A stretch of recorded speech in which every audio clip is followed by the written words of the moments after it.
Prince खूबसूरत औरतों के साथ महल में डांस कर रहा होता है। इसी दौरान एक बूढ़ी औरत तूफान से बचने के लिए इसके महल में घुस आती है, जिसका महल में घुसना प्रिंस को बिल्कुल भी पसंद नहीं आता। वो बूढ़ी औरत प्रिंस को एक फूल देती।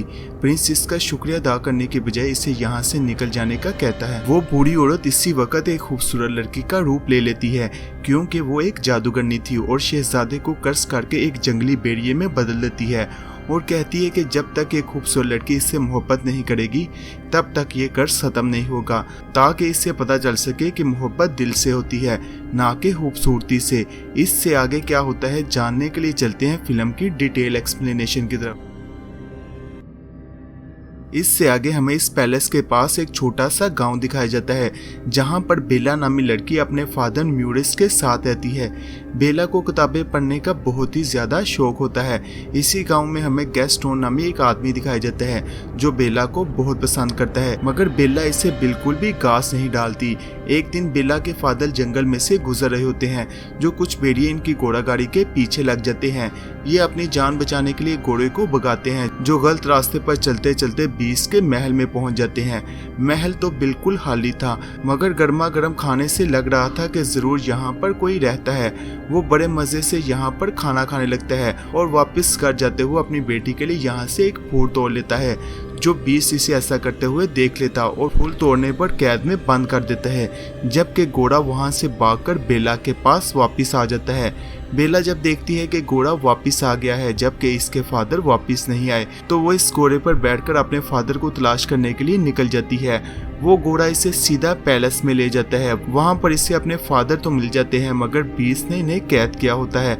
अचानक बीस भी वहां आ जाता है, जो बेला इस इंसान नुमा बीस को देखकर डर जाती है, मगर वो शो नहीं करती और इसे कहती है कि क्या कोई इतना जालिम भी हो सकता है कि फूल तोड़ने पर किसी को कैद कर दे। बेला अपने फादर की सजा के तौर पर खुद अंदर चली जाती है, जबकि अपने पिता को यहाँ से आजाद करवा देती है। कुछ देर बाद बेला के पास एक घड़ी और एक लैंप आता है, जो बिल्कुल जानदारों की तरह इससे बातें कर रहे थे। वो बेला को वहाँ से एक खूबसूरत कमरे में ले जाते हैं, जो कि हमें यहाँ पर पता चलता है कि जिस औरत ने प्रिंस को कर्ज किया था, उसके साथ साथ यहाँ पर तमाम इंसान भी आर्टिफिशियल चीजों में बदल गए थे, जो कि बीस्ट के कर्ज खत्म होने पर ही असल हालत में वापस आएंगे। दूसरी तरफ जब बीस्ट को ये सब पता चलता है तो वो बहुत ही गुस्से में आ जाता है। ये सब क्लोनी से समझाते हैं कि आज हम तुम्हारी वजह से इस हालत में हैं। हो सकता है ये वही लड़की हो जो तुमसे मोहब्बत करने लगे और इस तरह से हमारा कर्ज खत्म हो जाएगा। आखिर सबके इंसिस्ट करने पर वो इससे मोहब्बत की पींगे बढ़ाने के लिए मान जाता है। बीस्ट अच्छा सा डिनर तैयार करके इसे बेला के पास लेकर जाता है और इसे इसके साथ खाना खाने की रिक्वेस्ट करता है, मगर बेला नहीं मानती और कहती है कि वो कभी ऐसे जानवर के साथ खाना नहीं खाएगी जिसने इसके फादर और इसे कैद किया हो। इससे अच्छा है कि वो भूखी मर जाए। बीस कहता है कि अब वो भूखी ही मरेगी, इसे महल में कोई खाना नहीं देगा। ये सब लड़ाई देखकर तमाम खिलौने समझ चुके थे कि मोहब्बत का आगाज लड़ाई से ही होता है और कंफर्म ये वही लड़की है जो इन्हें कर्ज से निजात दिलाएगी। इसके बाद बीस्ट उस फ्लावर के पास जाता जो इसे जादूगरनी ने दिया था, जिसकी पंखड़ियां आहिस्ता आहिस्ता गिरने लगी थी, जो तमाम पंखड़ियां गिरने पर वो हमेशा के लिए ऐसे ही रह जाएंगे। दूसरी तरफ बेला के फादर म्यूरिस गाँव जाकर लोगों को इस बीस्ट के बारे में बताते हैं, मगर वहाँ पर मौजूद सब लोग इसका मजाक उड़ाने लगते हैं। गैस्टोन इनके साथ चलने के लिए मान जाता है, मगर जंगल में पहुंचकर म्यूरिस को बीस के महल का रास्ता ही दिखाई नहीं देता, जिस पर गैस्टोन को बहुत गुस्सा आ जाता है और वो इसे वहीं जंगल में बांधकर वहां से चला जाता है ताकि इसे भेड़िए खा जाएं। मगर इसी दौरान वहां पर अगाथा नामी एक औरत आकर इन्हें बचा लेती है। आखिरकार एक दिन बेला को महल से भागने का मौका मिल जाता है, मगर तभी जब वो जंगल से गुजर रही होती है तो वहां पर बहुत सारे भेड़िए आ जाते हैं। वो बेला को मारने ही वाले होते हैं कि इसी दौरान बीस वहां पहुंचकर भेड़ियों से लड़कर इसकी जान बचा लेता है, मगर इस फाइट के दौरान वो खुद बहुत ज्यादा जख्मी हो जाता है।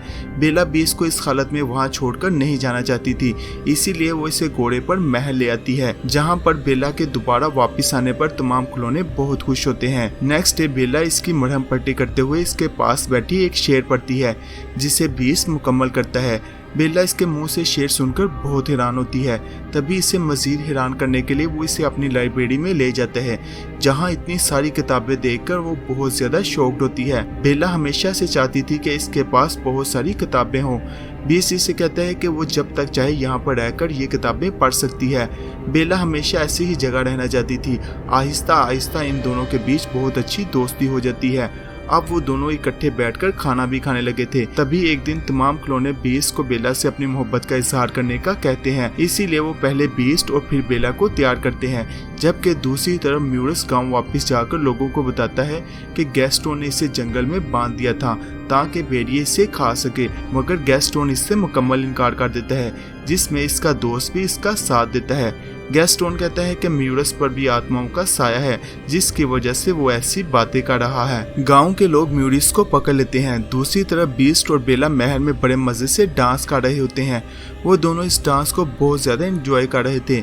इसी दौरान बेला कहती है कि वो अपने पिता को बहुत ज्यादा मिस कर रही है। बीस्ट के पास एक ऐसा मिरर था जिसमें वो किसी भी इंसान को देख सकता था, जिसमें वो देखते हैं कि गांव वालों ने इसके पिता को रस्सियों के साथ बांधा हुआ है। बेला फौरन अपने पिता को बचाने के लिए जाना चाहती थी। बीस्ट जाने से पहले इससे वो मिरर देता है और कहता है कि जब कभी इसे इसकी याद आए तो वो इसे मिरर में देख लिया करे। बेला जल्द गाँव पहुँचती है और लोगों को बताती है कि इसके फादर ने जो कुछ भी आप लोगों को बीस्ट के बारे में बताया है वो सच है। जब कोई भी इसकी बात नहीं मानता तो वो इन सबको उस मिरर में बीस्ट को दिखाती है और साथ में बताती है कि वो दिल का बहुत अच्छा है, उसने कभी किसी को नुकसान नहीं पहुंचाया। ये सब बातें गैस्टोन को बहुत ही जेलस कर देती हैं। वो लोगों को कहता है कि उस जानवर ने इस लड़की पर भी जादू कर दिया है, इसको भी पकड़कर बांध दो। गैस्टोन लोगों को अपनी बातों में वर्गलाता है कि अगर हमने उस बीस्ट को ना मारा तो वो हमारे गाँव पर हमला करके हम सबको मार देगा। सब लोग बीस्ट को मारने के लिए इसके साथ चल देते हैं, मगर वहाँ पर इनका सामना करने के लिए बहुत सारे खिलौने मौजूद थे। गैस्टोन बीस्ट को मारने के लिए इसके पास जाता है, जो इस वक्त बेला की याद में उदास बैठा था।